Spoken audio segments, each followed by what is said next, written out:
एक तरफ दुनिया में युद्ध और दूसरी तरफ भारत के रसोई घर में सन्नाटा, हर एक घर में रसोई घर में सन्नाटा है।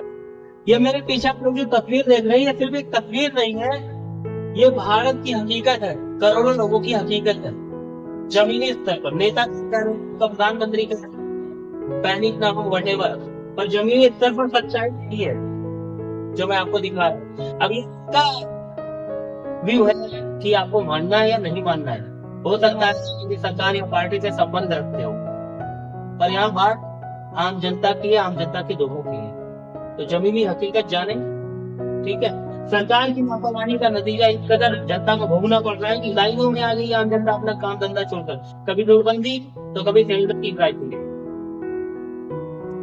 अब इसमें या तो बुजुर्ग महिला दिखेंगी या बच्चे दिखेंगे या आम आदमी दिखेगा, पर आम जनता के लिए जो रोज दिख रही है और हमारी सरकार के नेता के चेहरे भी आप देख सकते हैं कैसे हैं। तो जमीनी हकीकत यही है, नेता जाति धर्म के नाम पे वोट लेते हैं, सरकार बना लेते हैं अपनी, फिर अलग अलग तरीके से मनमाफिक स्टेटमेंट देते हैं, पर जमीनी हकीकत आम जनता के लिए बहुत ही भयानक होती है। गैस सिलेंडर जो भारत के हर एक नागरिक की एक बड़ी बड़ी जरूरत बन चुका है, पर आज यही गैस सिलेंडर जो है भारत की सबसे बड़ी समस्या बनकर उभरा है हर एक नागरिक के लिए। गैस सिलेंडर बुक करवाने की साथ कहीं 25 दिन का इंतजार है तो कहीं 45 दिन का इंतजार। आपको बताओ ये सिलेंडर 45 दिन कैसे चलेगा? या तो वो सिलेंडर को कभी तो देखते रहो, बंद सिलेंडर पे चाय, बंद सिलेंडर पे खाना, तब वो चलता 45 दिन 90। तो कई किसी किसी स्टेट पे 45 दिन की ड्यूरेशन डाल के उसके बाद आप नया सिलेंडर बुक करा सकते हो, कहीं कहीं 25 दिन का। क्या ये न्याय है भारत के आम नागरिकों के साथ? नहीं, ये अन्याय है पूरी तरीके से।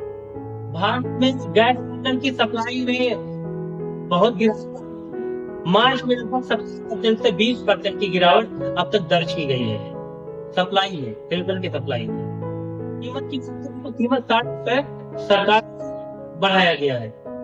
ये कीमत जो बढ़ाई गई, क्यों बढ़ाई गई है? जाहिर सी बात है कि क्राइसिस है, पर सरकार कह रही नहीं कोई क्राइसिस नहीं है, तो फिर कीमत क्यों बढ़ाई? आम जनता को धोखा क्यों दिया जा रहा है? ये आम जनता इतनी ना समझ है कि कीमत बढ़ाएगी तो सरकार और पब्लिक ना समझे, समझेगी नहीं कि क्या दिक्कत है। सच तो ये है, सरकार कुछ भी करती है आम जनता पे ही उसकी मार होती है, और आम जनता को इस तरीके से मूर्ख और बेवकूफ बनाया जाता है कि जैसा लगता है ग्राउंड लेवल पर कुछ नहीं हुआ है। सही मायने देखा जाए तो जो है सिलेंडर की क्राइसिस जो है ईरान इजराइल अमेरिका युद्ध के कारण है। क्योंकि जो स्टेट ऑफ हॉर्मुज है वहां से रास्ते भारत में सभी सिलेंडर, एलपीजी और गैसेज आते हैं, सप्लाई होती है शिप के जरिए, जो कि वो स्टेट ऑफ हॉर्मुज बंद है और वहां तक मुश्किल से सप्लाई की जा रही है। अभी दो शिप ईरान से भारत की तरफ रवाना हुए हैं और वो आ चुके हैं। लगभग ये मान के चलो कि 75 लाख सिलेंडर एक शिप पे और 45 लाख सिलेंडर एक शिप पे आ रहे हैं। पर इससे क्या समस्या का निदान हो पाएगा? क्या इससे भारत की जनसंख्या को सिलेंडर मिल पाएगा? नहीं मिल पाएगा। क्यों? क्योंकि जब तक ये क्राइसिस है, वॉर क्राइसिस है मिडिल ईस्ट में, तब तक ऐसा संभव नहीं है। तो आप बात ये कही जा रही है कि जो विश्व गुरु भारत है, इस परेशानी के लिए बैकअप प्लान क्या बनाया हुआ था? हमारे प्रधानमंत्री ये कहते हैं कि नाली से जो गैस निकलती है उससे खाना बनाया जा सकता है, चाय बनाई जा सकती है। क्या ये सच है? प्रधानमंत्री होकर ऐसी बातें करेंगे और आम जनता इसको समझेगी। हमारे प्रधानमंत्री कहते हैं तालियां बजाओ, हमारे प्रधानमंत्री कहते हैं थालियां बजाओ, हमारे प्रधानमंत्री कहते हैं मोमबत्ती जलाओ, टॉर्च जलाओ कोविड के समय में। उम्मीद ये होती है कि हमारा चुना गया नेता, सर्वोच्च नेता बहुत अच्छा काम करेगा, पर क्या ऐसा हो रहा है? मुझे तो नहीं लगता। आप लोगों को क्या लगता है? कमेंट सेक्शन में बताइए। दुनिया का सबसे बड़ा रास्ता है स्ट्रेट ऑफ हॉर्मुज, यहीं से एलपीजी और गैस और तेल आने का रास्ता है, जो कि बंद कर दिया गया, ब्लॉक कर दिया गया है। और इस वजह से मुख्य समस्या है भारत में एलपीजी और गैसेज का आने का। भारत 90% एलपीजी मेन उसके रास्ते से ही लाता है, जो कि यही रास्ता है। अब आज हम की बात, होटल, रेस्टोरेंट, छोटे-छोटे ढाबे बंद होने की कगार पे हैं। कई कंपनियां बंद हो रही हैं, एम्प्लॉइयों को निकाला जा रहा है। क्यों? क्योंकि उनके पास कोई काम नहीं है। फर्टिलाइजर कंपनियां बंद हो रही हैं, टाइल्स की कंपनियां बंद हो रही हैं। छोटे जो एलपीजी पर थे निर्धारित, सब बंद हो रहे हैं। अगर सही कहा जाए तो भारत की अर्थव्यवस्था का 70% हिस्सा बंद होने की कगार पे है, जैसे कि कोविड में था। इन सबका जिम्मेदार कौन है? जाहिर सी बात है, भारत की अगर विदेश नीति अच्छी होती और भारत सिर्फ एक देश पर निर्भर न होता एलपीजी और सिलेंडर्स के लिए, गैसेज के लिए, पेट्रोलियम के लिए, तो आज ऐसा नहीं होता। आप कहते हैं अमेरिका के साथ रिश्ते खराब नहीं हमारे, अमेरिका जैसे ही मूवमेंट करता है, टैरिफ बढ़ाते हैं, प्रॉब्लम होने लगती है, बिजनेस खत्म हो जाता है भारत। अमेरिका डिसाइड करता है कि आपको किससे लेना है, कितने दिन के लिए लेना है, रशिया से लेना है, नहीं लेना है। तो भारत की विदेश नीति मेरे ख्याल से अच्छी नहीं है, खासकर भारत की लिए नहीं है। जबकि भारत की सरकार का ये कर्तव्य था कि हमेशा एक ऐसी विदेश नीति बनाई जाए जो भारतीयों के लिए बेहतर हो।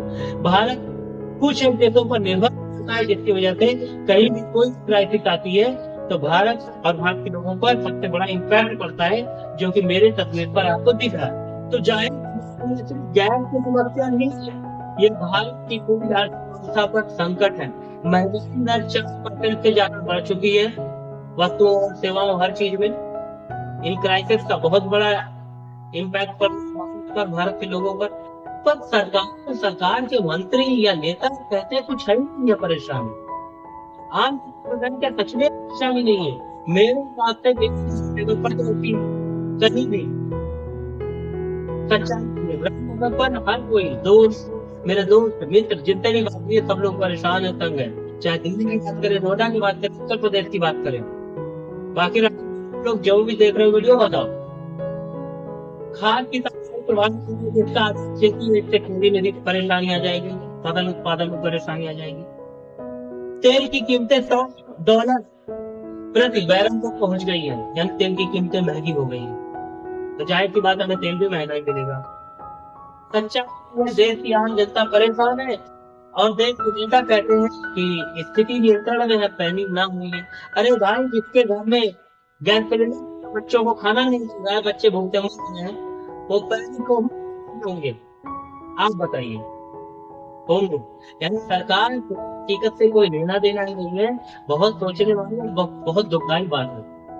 अभी इस देश की आम जनता को हमेशा एक बेहतर चुनाव करना चाहिए। जिन सरकार को, जिन नेताओं को आपकी सच्चाई से लेना देना ही नहीं हो, उनको तो आपने सत्ता में भेज रखा है। मैं ये नहीं कहूँगा कि आप किस पार्टी को देखेंगे, लेकिन उस नेता को चुने जो सच्चाई जाने, ग्राउंड लेवल पे सपोर्ट करे लोगों को और सच्चाई पर मेहनत करे, ना कि आंख बंद कर कहते रहे कि नहीं, इसमें कोई दिक्कत ना हो। और तो ये सारे नेता चुनाव राज्यों में जनता की परेशानी से उनको कोई मतलब नहीं है। तो एक सच्चाई के साथ मैं कंटेंट बनाया, आशा करता हूँ आपको ये बात सच लगी होगी। जिसको झूठ लगी हो वो, जिसको सच लगी हो वो वीडियो को देखे और कमेंट करे कि ये सच्चाई है या नहीं है। आपके यहाँ पे क्या हालात है सिलेंडर के, जरूर बताएं। मिलते हैं अच्छी बातों के साथ, एजुकेशनल टॉपिक के साथ, जागरूकता के साथ। जय हिंद, जय भारत।